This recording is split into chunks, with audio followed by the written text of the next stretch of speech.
جو مسلمانوں کے گھر پیدا ہوا، اسلامی ماحول میں رہتا، اس سے کوئی چیز پوشیدہ نہیں ہے. اسے پوچھ لو، وہ بتائے گا بکری حلال ہے، وہ بتائے گا مرغی حلال ہے، وہ بتائے گا فلاں چیز حلال ہے، اور یہ بھی کہے گا یہ چیز حرام ہے، یہ حرام ہے، یہ حرام ہے. یہ بچے کو بھی پتا ہے. تو فرما ان الحلال بین و ان الحرام، حلال بھی واضح اور حرام بھی واضح، اور اس کے درمیان کچھ شبہ والی چیزیں. کچھ چیزیں واضح ہیں کہ یہ حلال ہے، کچھ چیزیں واضح ہیں کہ یہ، درمیان میں کچھ چیزیں ہیں کہ جس میں کوئی شبہ ہے. زیادہ لوگ نہیں جانتے، انہیں علماء ہی جانتے ہیں. کسی نے کہا کہ یار یہ پتہ نہیں حلال ہے، کسی نے کہا پتہ نہیں حرام ہے. اب سنو، ضابطہ میرے حضور نے بیان کیا. جس نے اپنے آپ کو شبہ والی چیزوں سے بچا لیا، جو شبہ والی چیزوں سے بچ گیا، اس نے اپنا دین بھی بچا لیا، اپنی عزت بھی بچا لی. آپ کو یہ یقین ہے کہ یہ کھانا جو پکا ہے بالکل ٹھیک ہے، صحت افزا ہے، تو آپ اس کو رغبت سے لے لیتے ہیں.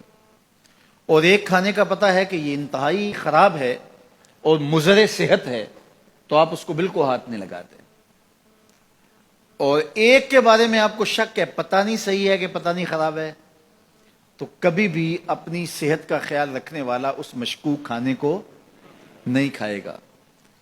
اس لیے دین کے معاملے میں بھی ایسے کرو کہ جس کے بارے میں تمہیں شک ہو اس کو چھوڑ دو، اور اس کو اختیار کرو جس کے بارے میں شک نہ ہو. اور پھر ارشاد فرمایا جو شبہ والی چیزوں میں پڑ گیا وہ حرام میں پڑ گیا.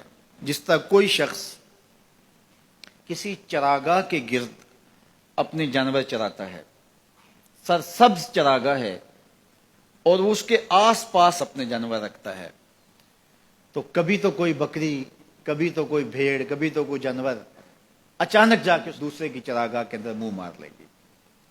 تو پھر ضرورت ہی کیا ہے اس کے قریب جانے کی؟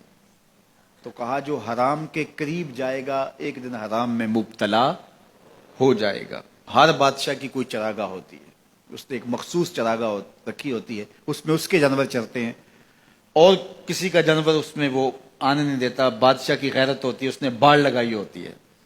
لیکن اگر کچھ چراگاہ کو عبور کر لے تو وہ بادشاہ جو ہے وہ غیرت کی وجہ سے اس جانور کو پھر چھوڑتا نہیں ہے کہ یہ میری چراگاہ میں آیا کیوں. تو فرمایا اللہ کی چراگاہ خاص اس کی حرام کردہ چیزیں، وہ گوارا نہیں کرتا کہ کوئی حرام میں مبتلا ہو. یہ ساری کہانی بیان کی حضور نے. پھر اس کے بعد حضور نے اس کو مزید خلاصے کے طور پہ مختصراً بیان فرمایا. میرے جان و دل حضور پہ قربان، کائنات میں ایسا فصیح نہیں ہوا کوئی جیسے میرے حضور فصیح ہیں. یعنی جو حدیث نور آپ نے پڑھی، اس کا ایک ایک حرف واضح ہے، ایک ایک لفظ روشنی دے رہا ہے، اور یہ منزل نواز حدیث ہے.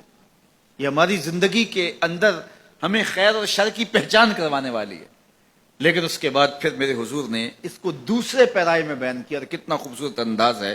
سن لو، انسان کے جسم کے اندر گوشت کا ایک ٹکڑا ہے، جب وہ صحیح ہو جائے تو پورا جسم صحیح ہو جاتا ہے، اور جب وہ خراب ہو جائے تو پورا جسم خراب ہو جاتا ہے. الا وہی القلب، گوشت کے اس ٹکڑے کا نام دل ہے.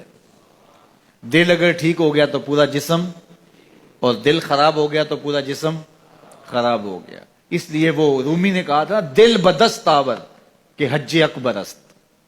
دل کو قابو میں لیا، یہ حج اکبر ہے.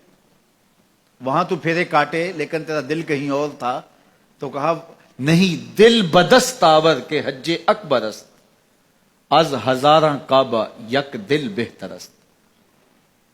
کہا کہ 1000 کعبے سے ایک دل بہتر ہے. کیوں؟ کعبہ بن گاہ خلیل اطہر است.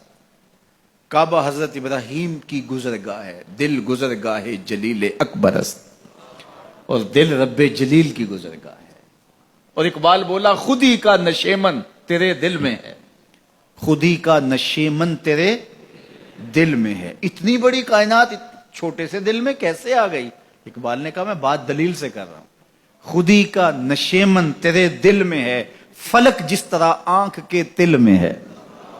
اس لیے اس کا کنٹرول کر لینا، اس کا قابو میں کرنا. تو میرے حضور نے فرمایا کہ اپنے دل کو قابو میں کر لو.